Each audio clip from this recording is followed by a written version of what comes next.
Winston Churchill once said that the truth requires a bodyguard of lies, and nothing could better describe the remarkable espionage system that the British set up in World War II.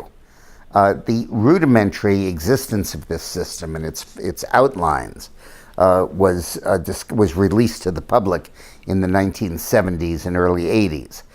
But in the last year or two, Ben McIntyre has written a book called The Double-Cross System, The True Story of the D-Day Spies, which goes into detail and explains how the system operated, and more importantly, gives you detailed biographic information about the 5 main spies recruited from Europe that were operated by British intelligence and effectuated this system. The outlines of the system were fairly simple. The Allies had broken the German code as a result of the efforts of Alan Turing, who invented the world's first computer, to break the Enigma code, which was the name of the code the Germans had. And the Germans thought it was unbreakable, but it got broken. And as a result, the Allies saw all of the communications of German intelligence and military.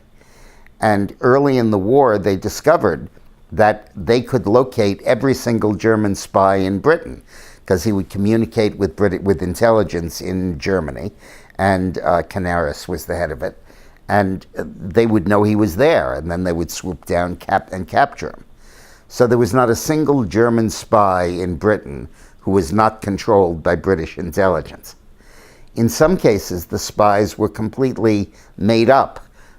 They completely invented fictional networks of spies that didn't exist, 20, 30, or 40 of them, and deluged Berlin with information from these spies that they called chicken feed, which was stuff that was useless, or sometimes was useful, but was timed to be obsolete by the time the Germans got it.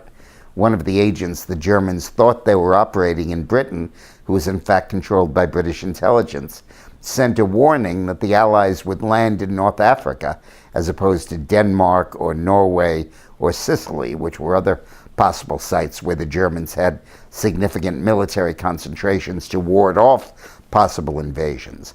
The news that the British were not going to strike those places but would hit North Africa with the Americans arrived the day the landings began, and the agent did it in such a way that he could blame the Postal Service for the delay. This was an amazing system, and this book goes into depth about how each of these agents came to be recruited.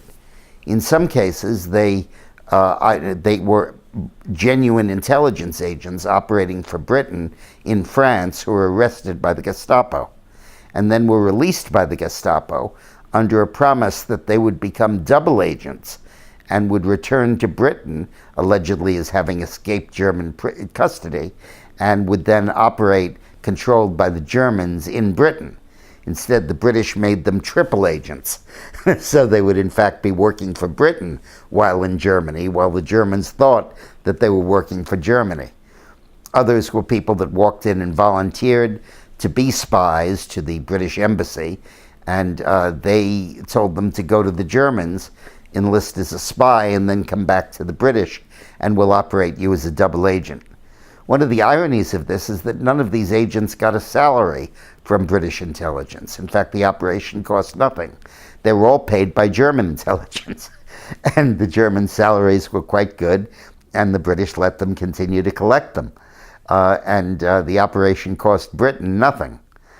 Now, this operation was incredible as a defensive measure to make sure that Germany couldn't get important information out of Britain through a spy network.